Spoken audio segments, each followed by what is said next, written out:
David Mitchell looked me straight in the eye and said, "Hope you enjoy being homeless, because I made sure you get nothing." The courthouse steps were slippery with November rain, but not as slippery as my son-in-law's smile when he thought he'd destroyed my life. 2 hours later, when the lawyer announced my new net worth, David fainted so hard he knocked over 3 chairs. Where are you watching from today? Drop your location in the comments below and hit that like and subscribe button. But let me back up and tell you how a 67-year-old widow went from living in a storage unit to watching her daughter's widower collapse in a lawyer's office. Because, honey, this story has more twists than a country road, and every single one of them was worth the ride. It started 6 months ago when my daughter Sarah lost her battle with cancer. 42 years old, beautiful as the day she was born, gone in a way that still makes my heart feel like it's been ripped from my chest. I'd sold my house to help pay for her treatments, moved in with her family, and spent every day watching the light fade from my baby girl's eyes. David had been the perfect grieving husband during Sarah's illness. Tears at all the right moments, holding her hand during chemo, posting heartbreaking updates on social media that made everyone think he was husband of the year. I should have seen through the performance, but grief makes you stupid. Grief makes you miss the signs that someone is already calculating what they'll inherit. The funeral was beautiful. Sarah would have loved the white roses, the string quartet, the way the sunlight streamed through the church windows during the service. David sobbed at the podium, talking about their eternal love and how he'd never stop missing her. I sat in the front pew with my grandchildren, Emma and Jake, holding their hands as we said goodbye to their mother. 2 weeks later, David knocked on my bedroom door at 7 a.m. I thought maybe he needed help with the kids' breakfast or wanted to talk about Sarah's things. Instead, he stood there with a cardboard box and the coldest expression I'd ever seen on a human face. "Maggie," he said, and I should have known something was wrong because he'd never called me Maggie before. It had always been Mom Thompson, said with respect and warmth. "I need you to pack your things.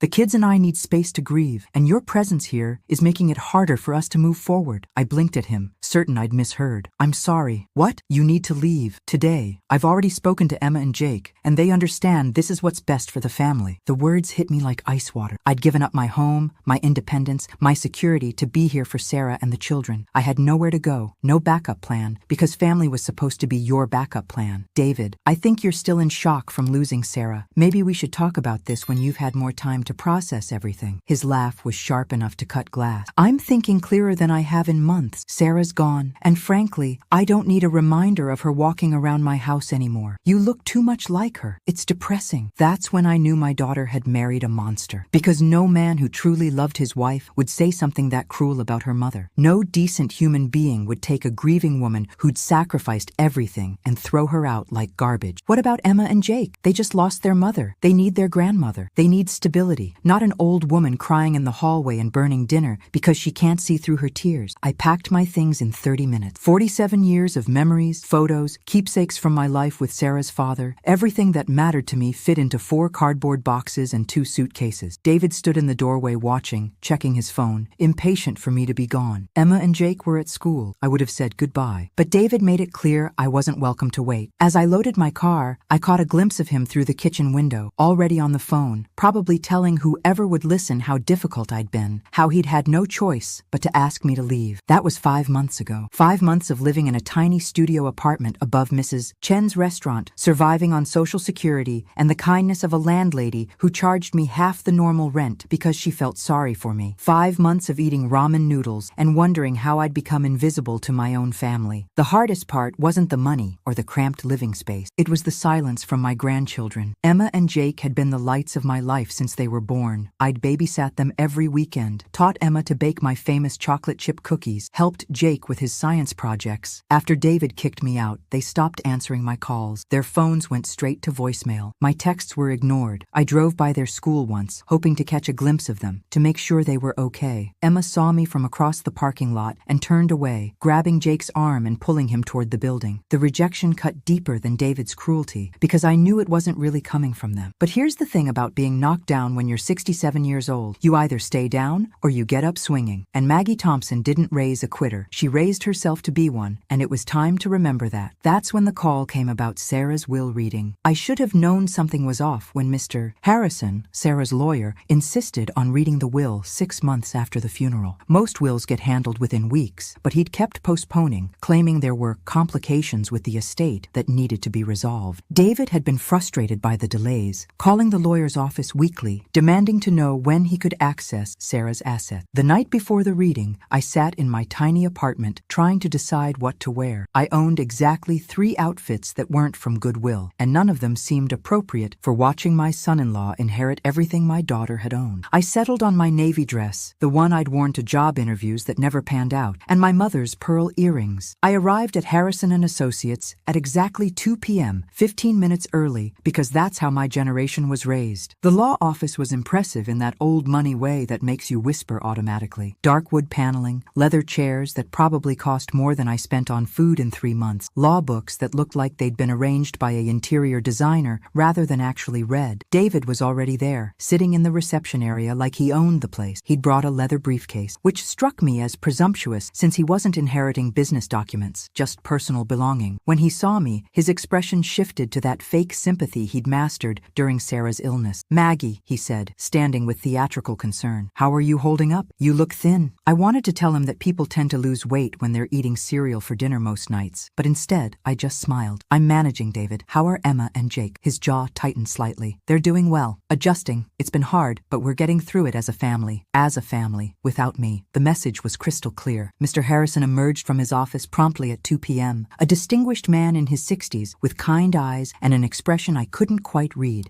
"Mrs. Thompson, Mr. Mitchell, thank you for coming. Please come in." His office was even more impressive than the reception area. Floor-to-ceiling windows overlooked downtown, and his desk was massive enough to land a small aircraft. He gestured for us to sit in the chairs facing his desk, David immediately claiming the one closest to the window. "Before we begin," Mr. Harrison said, settling behind his desk, "I want to express my condolences again on Sarah's passing. She was a remarkable young woman, and her loss is felt by everyone who knew her." David nodded solemnly. I just gripped my purse tighter and tried not to think about my daughter's last words to me in the hospital. "Take care of my babies, Mom. Don't let them forget how much I love them." Some promises are impossible to keep when the other parent cuts you out of their lives completely. "Now then, Mr. Harrison continued, opening a thick folder. "Sarah's will is relatively straightforward, but there are some specific instructions she wanted followed. David, as her husband, you are named as the primary beneficiary for the house, her car, and her personal checking account." David leaned forward, pulling a pen from his briefcase like he was about to sign important document. "What about the life insurance policy? That will be addressed momentarily." Sarah also left specific items to her children. Emma is to receive her grandmother's china set and her jewelry collection when she turns 18. Jake gets her book collection and the piano. I smiled at that. Sarah had been a voracious reader, just like her father, and she'd taught Jake to play piano from the time he was 5. These bequests showed how well she'd known her children, what would matter to them as they grew up. "And for you, Mrs. Thompson," Mr. Harrison said, looking directly at me. Sarah left her photo albums, her recipe collection, and a letter. A letter. My throat tightened with emotions I'd been holding back for 6 months. David shifted impatiently in his chair. "That's very touching," he said. "But can we discuss the financial asset? The life insurance? Her retirement account? Any investments?" Mr. Harrison's expression remained neutral. Of course, Sarah had a $150,000 life insurance policy through her employer. However, there was a beneficiary change made 6 weeks before her death. David's pen stopped moving. "A change? What kind of change?" "The policy was originally payable to you as her spouse. However, Sarah amended the beneficiary to her children, with the funds to be held in trust until Emma reaches 25 and Jake reaches 23. The temperature in the room seemed to drop 10 degrees. David's face went white, then red, then an interesting shade of purple I'd never seen outside of a sunset. "That's impossible," he said, his voice tight with controlled rage. "Sarah never mentioned changing anything. She would have discussed that with me. I have the signed documentation here," Mr. Harrison said calmly. Sarah was very specific about her wishes regarding her children's financial security. I watched David's hands shake as he tried to process this information. $150,000 gone. Money he'd probably already spent in his mind, maybe even started spending in reality. "This doesn't make sense," he said, standing abruptly. Sarah was sedated half the time toward the end. She wasn't thinking clearly. "This needs to be contested." Mr. Harrison remained seated, unruffled by David's outburst. "I can assure you that Sarah was completely lucid when she made this change. In fact, she specifically anticipated that there might be questions, which is why she asked me to document her mental state at the time. I have video testimony if needed." Video testimony. My heart swelled with pride for my daughter. even dying, even weak and sick and fighting for every breath. She'd been thinking clearly enough to protect her children from a man she must have finally seen for what he truly was. David sat down heavily, his dreams of easy money crumbling around him. But I could see the wheels turning behind his eyes. He wasn't done fighting. Fine, he said finally. The insurance goes to the kids. I can live with that. But everything else comes to me as her surviving spouse, correct? Yes, Mr. Harrison confirmed. The house, car, and checking account are yours. David's smile returned, cold and calculating. Good, because I've already made arrangements to sell the house. The kids and I are moving to Florida for a fresh start, and I want to be done with this whole mess. Sell the house. The house where Sarah had brought her babies home from the hospital, where she'd taught them to ride bikes in the driveway, where every room held memories of the family we'd been before cancer stole our happiness. He was going to erase all of it for money. That concludes Sarah's will, Mr. Harrison said, but he made no move to close the folder. However, there is one additional matter we need to discuss. David was already standing, probably planning his next mortgage payment or vacation. Additional matter? Yes. You see, there's been another death in the family recently, one that affects both of you. I felt a chill of premonition. The only family member who'd been sick lately was my Aunt Rose, my father's sister, who'd been in a nursing home in Seattle for the past 10 years. I hadn't heard from her in months, but then again, I'd been a little busy watching my daughter die and becoming homeless. What death? David asked impatiently. Mr. Harrison looked directly at me. Mrs. Thompson, I'm sorry to inform you that your Aunt Rose passed away 3 weeks ago. Her executor contacted our firm because you're named as her sole beneficiary. The world tilted sideways. Aunt Rose had been wealthy, everyone knew that, but she'd never married, never had children, and I'd always assumed her money would go to charity. We'd exchanged Christmas cards for decades, but I couldn't even remember the last time we'd spoken on the phone. I don't understand, I said slowly. Rose barely knew me. According to her will, she'd been following your life from a distance for years. She knew about Sarah's illness, about your financial sacrifices, about your recent living situation, about David throwing me out. Heat flooded my cheeks with embarrassment, but Mr. Harrison's tone was matter-of-fact, not pitying. David had frozen in place, his briefcase forgotten. How much money are we talking about here? Mr. Harrison opened a second folder, this one even thicker than the first. Rose Aberdeen owned considerable real estate holdings, stocks, bonds, and other investments. The total estate, after taxes and fees, comes to approximately $2.3 million. The silence in the room was deafening. I couldn't breathe. $2.3 million,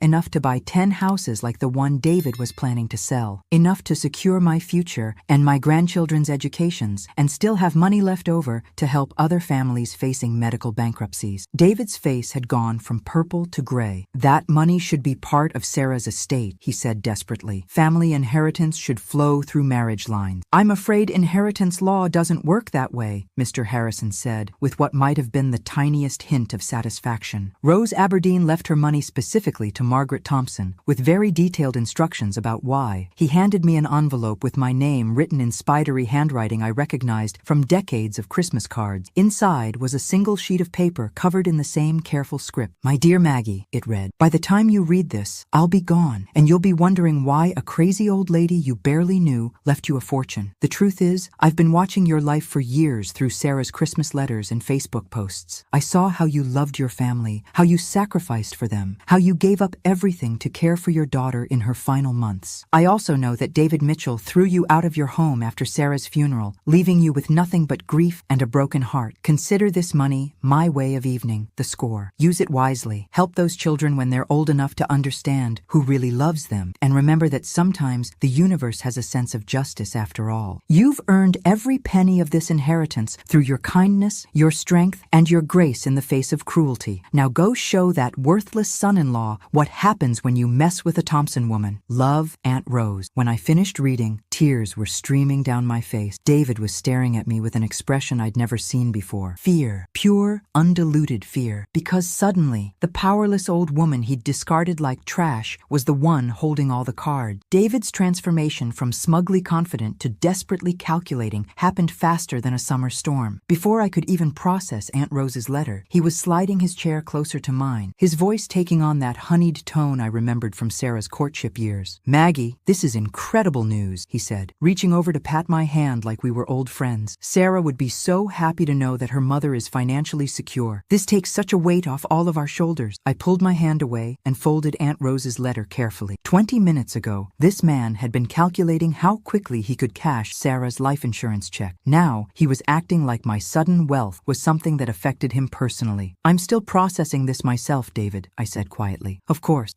It's overwhelming. His smile was so bright, it could have powered a small city. But this is wonderful for the children too. I mean, with your resources and mine combined, we can really make sure Emma and Jake have everything they need. Combined. There it was. He was already figuring out how to get his hands on my inheritance. Mr. Harrison cleared his throat. Mrs. Thompson, there are some documents you'll need to sign, and I'll need to schedule an appointment to discuss the various accounts and properties you've inherited. It's quite complex. Properties? I asked. Rose owned a beachfront cottage in Maine, a downtown Seattle condo, and 3 rental properties in Portland. Plus, there's the stock portfolio, several CDs, and a money market account. You'll want to work with a financial advisor to develop a management strategy. David was practically vibrating with excitement. Maggie, you should come home with us tonight. We need to celebrate as a family, and there's so much to discuss. The kids will be thrilled to see you. 6 months ago, I would have believed him. 6 months ago, I would have thought the money had somehow made me worthy of love again. But living on ramen noodles and silence teaches you to recognize hungry wolves, even when they're wearing sheep's clothing. That's very kind, David, but I think I need some time to let this sink in. Nonsense, he said, standing and extending his hand like he expected me to take it. Your family. This is exactly the kind of news that brings families together. I remained seated. Funny how money does that. His smile flickered for just a moment. What do you mean? 6 months ago, I was a depressing reminder who needed to be removed from your house for the children's emotional well-being. Today, I'm family again. The only thing that changed was my bank balance. Mr. Harrison was watching this exchange with the fascination of someone witnessing a chess match between a master and someone who just learned the rules. David's face cycled through several emotions before settling on wounded innocence. Maggie, I think you misunderstood my position back then. We were all grieving, making decisions that seemed right at the time, but maybe weren't ideal. I've regretted asking you to leave from the moment you drove away. Have you? I stood up, gathering my purse. Because when I called last Christmas to talk to Emma and Jake, you told me they were too busy to come to the phone. When I sent birthday presents, they were returned unopened. When I showed up at Jake's baseball game 3 months ago, you told the security guard I was harassing your family. Each fact I recited made his expression tighter. He'd probably forgotten half of these incidents, dismissing them as easily as he'd dismissed me. There were misunderstandings, he said weakly. No, David, there was cruelty. Deliberate, calculated cruelty designed to erase me from my grandchildren's lives so completely that they'd forget I ever mattered to them. Mr. Harrison stepped in smoothly. Mrs. Thompson, shall we schedule a time for you to come back and handle the inheritance paperwork? Perhaps next week when you've had time to process everything? That would be perfect, I said, grateful for the interruption. Thank you for everything, Mr. Harrison. David followed me to the elevator, his desperation becoming more obvious with each step. Maggie, please don't leave angry. Sarah wouldn't want this between us. She'd want us to come together for the children's sake. The elevator doors opened, and I stepped inside. You know what Sarah wanted, David? She wanted her children to know their grandmother loved them. She wanted them to have stability and security and family connections that would last their whole lives. Instead, you taught them that love is conditional, that family can be discarded when it becomes inconvenient. That's not fair, he protested as the doors started to close. Neither was throwing out a grieving woman with nowhere to go, I replied. But life has a funny way of balancing the scales. The last thing I saw before the elevator doors shut completely was David's face, pale and desperate, as he realized that the powerless woman he'd discarded was now the one person who could change his children's futures. I drove home to my tiny apartment in a daze, my mind reeling with numbers that seemed too large to be real. $2.3 million.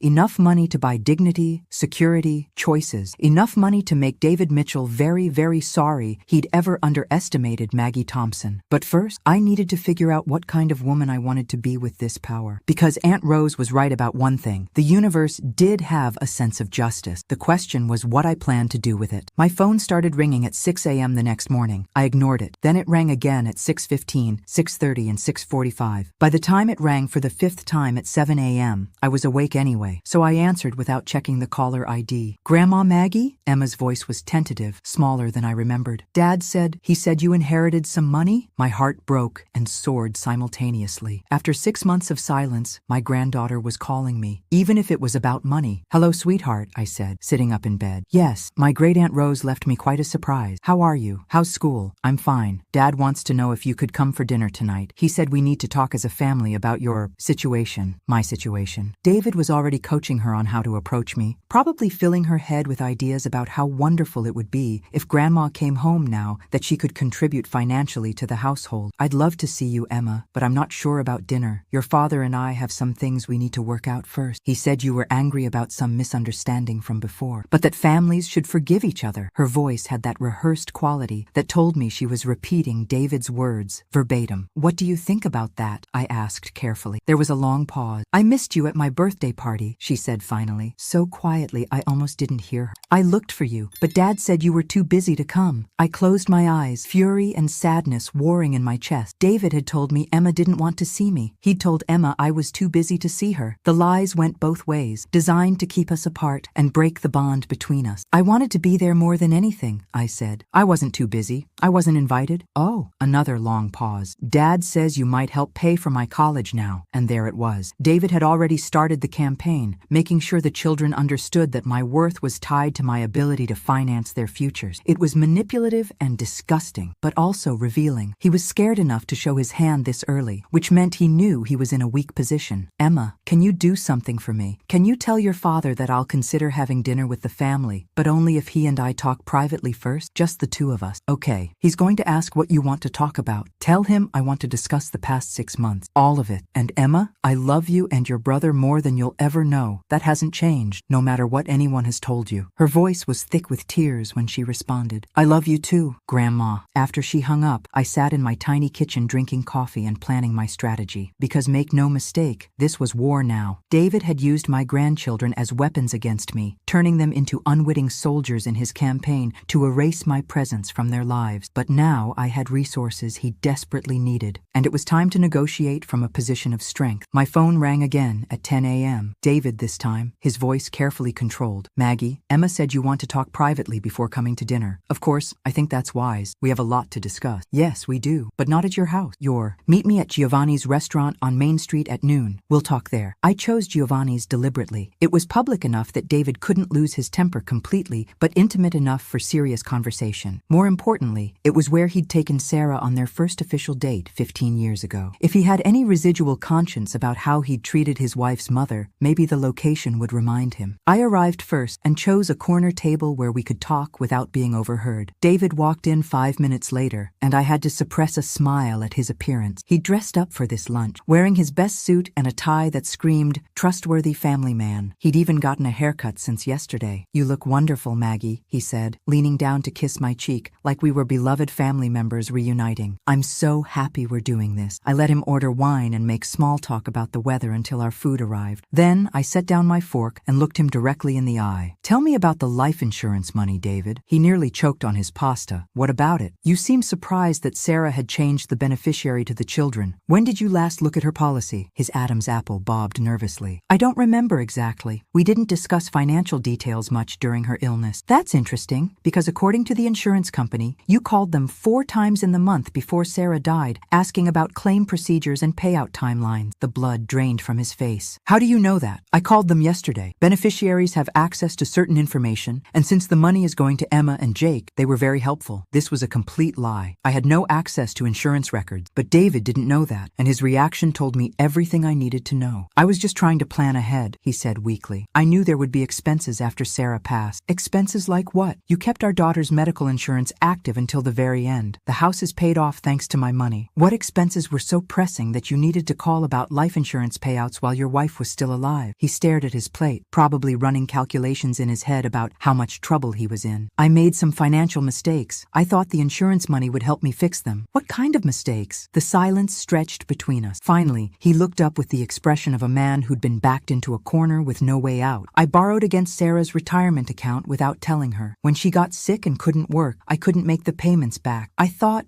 the life insurance would cover it. My stomach turned. While Sarah was fighting for her life, worried sick about medical bills and her children's futures, David had been stealing from her retirement fund. Money she'd saved for decades, gone to cover his financial mistake. How much did you take? $60,000. I set down my water glass carefully, afraid I might throw it otherwise. What did you spend $60,000 on? Some investments that didn't work out. A business opportunity that fell through. Look, it wasn't supposed supposed to be permanent. I was going to pay it back, with money from your wife's life insurance policy. I never wanted Sarah to die, he said quickly. You have to believe that. But when it became clear that she wasn't going to recover, I had to think practically about the future. Practically. While I was sleeping on a cot next to my daughter's hospital bed, while I was selling my house to pay for experimental treatments, while I was watching the love of my life waste away to nothing, David was thinking practically about how much money her death would bring him. And then you found out the insurance was going to the children instead. He nodded miserably. Sarah must have suspected something. She never said anything to me, but she must have known. Of course Sarah had known. My brilliant, intuitive daughter had figured out what kind of man she'd married and protected her children's inheritance from him. Even dying, she'd been 10 steps ahead of her husband's greed. So when you kicked me out of the house, I said slowly, it wasn't because my presence was making it hard for you to grieve. It was because you needed to sell the house to cover the money you'd stolen from Sarah's retirement account. Partly, yes. And you cut me off from Emma and Jake because you were afraid I'd figure out what you'd done. I was trying to protect them from family drama while they were grieving their mother. You were protecting yourself. I leaned forward. Tell me, David, what happens when the retirement account company realizes the money is missing? When they start asking questions about unauthorized withdrawals? His face went white. I'll pay it back. With what money? You just told me your investments failed and your business opportunity fell through. The house sale might cover it. But then what? How do you support your children? He stared at me across the table, and I could see the exact moment when he realized why I'd wanted this private conversation. This wasn't just about the past 6 months. This was about the future, his children's future, all of it suddenly dependent on the goodwill of the woman he'd thrown away like garbage. I'll figure it out, he said finally. Will you? I reached into my purse and pulled out a manila envelope. These are printouts of public records. Your mortgage payments have been late 4 times in the past 6 months. You've maxed out 3 credit cards. Your car payment is overdue. You're not figuring anything out, David. You're drowning. I stood up and put on my coat. Dinner with my grandchildren tonight sounds lovely. Pick me up at 6. And David, we're going to discuss some new family arrangements because things are about to change dramatically around here. I left him sitting at the table, staring at the evidence of his financial collapse, finally understanding that the old woman he'd discarded now held his entire future in her hands.